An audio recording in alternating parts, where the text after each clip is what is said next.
Bien-aimés dans la foi,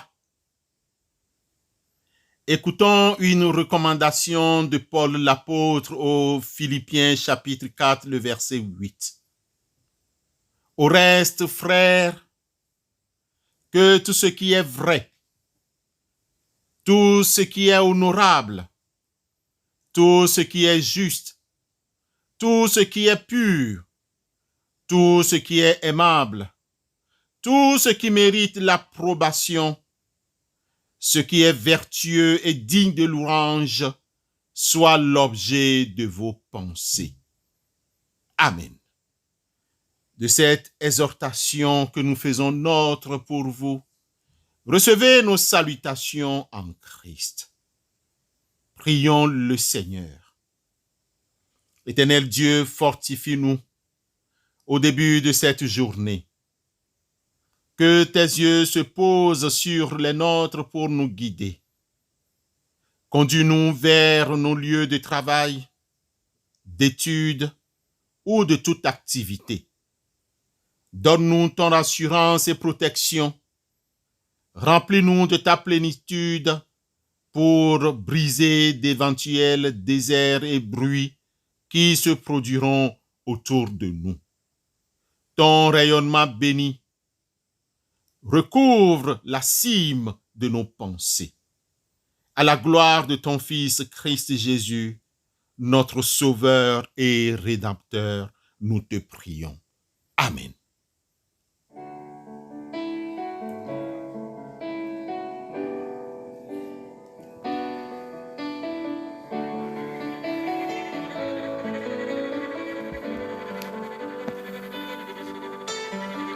Lumière du monde, venue dans l'obscurité, tu m'ouvres les yeux et je vois tant de beauté que mon cœur ému t'adore. Je sais que ma vie est en toi. Et me voici pour louer, me voici à tes pieds, me voici pour dire tu es mon Dieu. Car tout en toi est beauté, tout en toi est grandeur, tout en toi est merveilleux pour moi.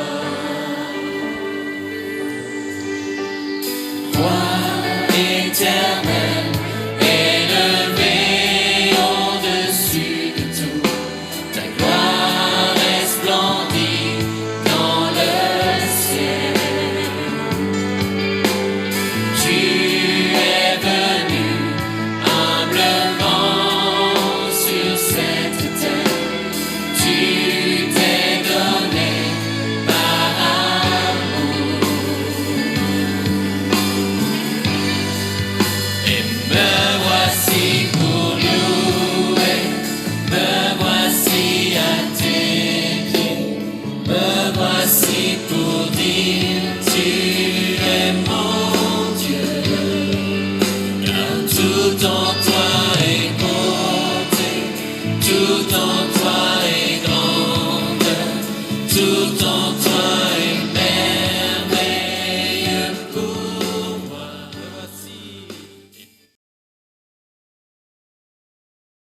Bien-aimés de Dieu, ce matin, notre texte de méditation est tiré de l'épître de Paul aux Philippiens, chapitre 3, verset 17 jusqu'au chapitre 4, verset 1. Philippiens 3, 17 au chapitre 4, verset 1. Mais, compte tenu du temps, nous lisons le premier verset du chapitre 4. Philippiens 4, 1.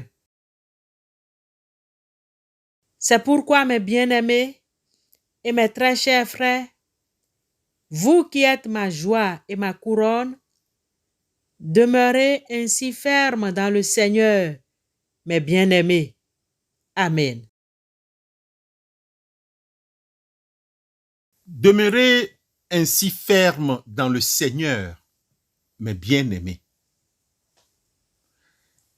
C'est en ces termes que nous continuons notre excursion à travers l'épître de Paul aux Philippiens, chapitre 3, verset 17, au chapitre 4, le verset 1. Ainsi, nous abordons la deuxième partie de notre thématique sur la persévérance en Christ. Cette deuxième partie soulève une problématique. La voici. Quel est notre modèle? En d'autres termes, qui imitez-vous? Ou qui imitons-nous? Soyez mes imitateurs, nous recommande l'épître aux Philippiens chapitre 3. En lisant cette première partie, ou cette partie, certains peuvent dire que Paul exagère ou se prend pour un modèle parfait en demandant aux Philippiens d'être ses imitateurs. Pour d'autres, Paul ferait mieux de dire aux Philippiens d'imiter le Christ. C'est la seconde fois que cette expression est revenue dans l'épître. Au verset 5 du chapitre 2 déjà, on la trouve pour la première fois. En réalité, ce que Paul aimerait dire par cette expression est ceci. Il ne demande pas à être pris pour modèle de sainteté, mais seulement qu'on imite son refus de placer sa confiance en sa chair. Aussi, aimerait-il enseigner à ne pas compter sur nos œuvres, sur notre égoïsme, ni sur notre dignité. Paul n'était-il pas un exemple de foi? D'ailleurs, Paul reconnaît qu'il n'est pas digne d'être appelé apôtre, ni même de porter le doux nom de Christ, qui ne vit que de miséricorde et de grâce, et qui doit justement à cause de cela servir d'exemple à ceux qui croiraient en Jésus pour la vie éternelle. 1 Timothée 1, versets 12 à 16. Quelle leçon retenir? Bien-aimés, sachons choisir nos modèles. Sachons prendre nos exemples de vie et de foi. Sachons cataloguer nos pensées. Il faut savoir choisir ces modèles, surtout quand beaucoup de gens se présentent en exemple à suivre. Il est des modèles, en effet, qui font pleurer l'apôtre chaque fois qu'il en parle. Ces modèles représentent pour les frères et sœurs dans la foi des dangers, sans le savoir ou consciemment. On peut avoir un modèle de vie dangereux sur lequel il nous arrive de suivre notre vie. Il nous arrive de situer notre vie. Dans ce sens, le risque de chuter est certain. Ces modèles, mauvais soient-ils, ont leur ventre pour Dieu et ne courent qu'après les choses de ce monde. Bien-aimés, soyons vigilants. Nous sommes envahis de partout par des propositions de modèles. Il n'y a que les jeux vidéo pour les enfants qui favorisent le choix d'un modèle.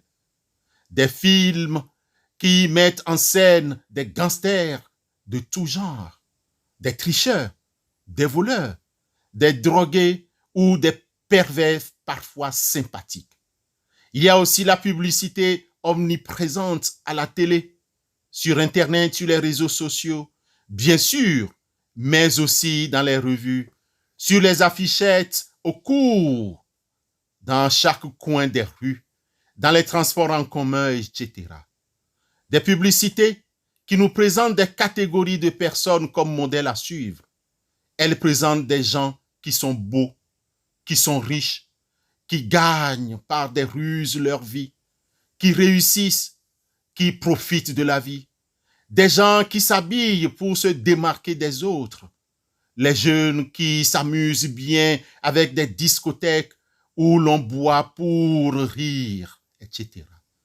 Frères et sœurs, il est très difficile de ne pas se laisser gagner petit à petit par de tels modèles. Surtout quand ils ont l'air gentils, amusants, normaux, en un mot, chouettes. Bien sûr, ce n'est pas une raison pour que le chrétien soit austère, triste et ennuyeux. Mais il importe d'être bien conscient que vu l'envahissement des médias et de ses supports, nous vivons une époque particulièrement dangereuse pour notre mental.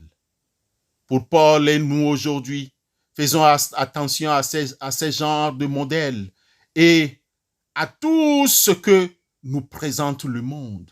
Ce sont les faux docteurs qui refusent la miséricorde et la grâce du salut offert par l'Évangile et voulant imposer le joug de la loi. Nous pouvons les considérer comme des libertins ou bien les qualifier comme Paul d'ennemi de la croix en Christ. Frères et sœurs, comme les sportifs de haut niveau, poursuivons notre course, même si elle est difficile.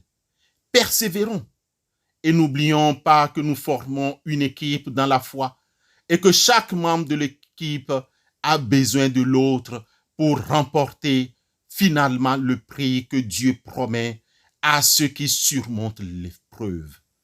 Bien-aimés, vers la fin de notre vie, pouvons-nous dire comme Paul l'apôtre, « J'ai combattu le bon combat, j'ai achevé la course, j'ai gardé la foi. Désormais, la couronne de justice m'est réservée.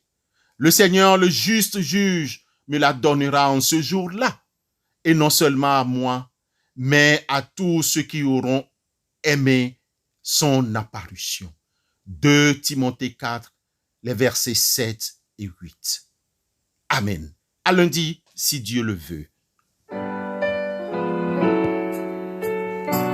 Béni soit l'Éternel, mon Dieu. Alléluia. Que faut-il faire quand l'adversaire se dresse soudain devant mes pas, lançant ses flèches, ouvrant des brèches, entraînant où je ne voudrais pas. Alléluia. Dis tout à Jésus, dis tout à Jésus, tu ne peux porter seul tes fardeaux. Dis tout à Jésus, amen. Dis tout à Jésus, c'est lui qui donne le vrai repos. Quand la misère, l'épreuve amère sont là par Seigneur de ton enfants. Prions Dieu. Bien-aimés, nous prions avec les paroles du psaume 141. Éternel, nous t'invoquons. Viens en hâte auprès de nous. Prête l'oreille à notre voix quand nous t'invoquons.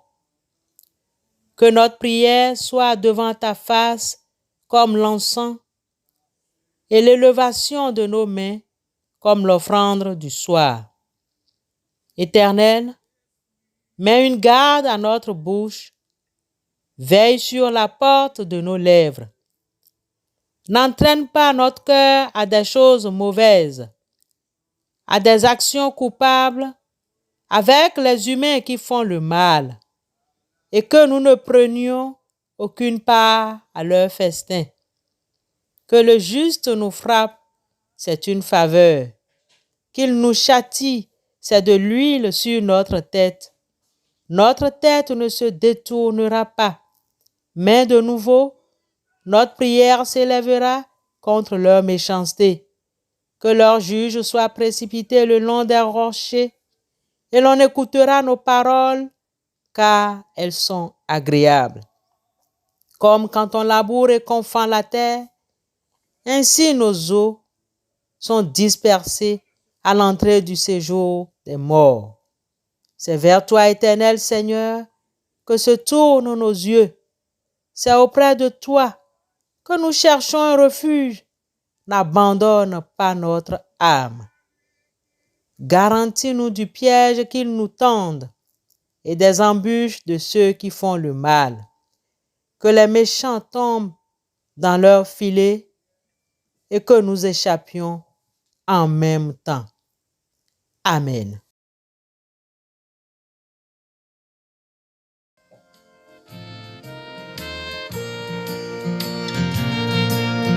Quelle assurance, je suis sauvé. Quel avant-goût du ciel m'est donné. Né de l'esprit, baptisé de feu.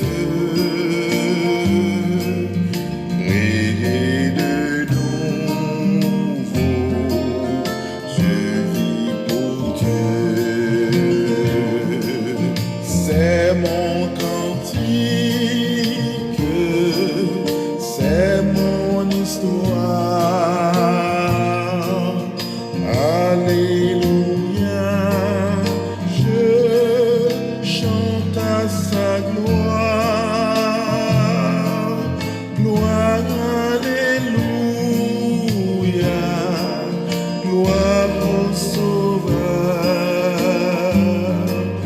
Gloire éternelle à mon Rédempteur.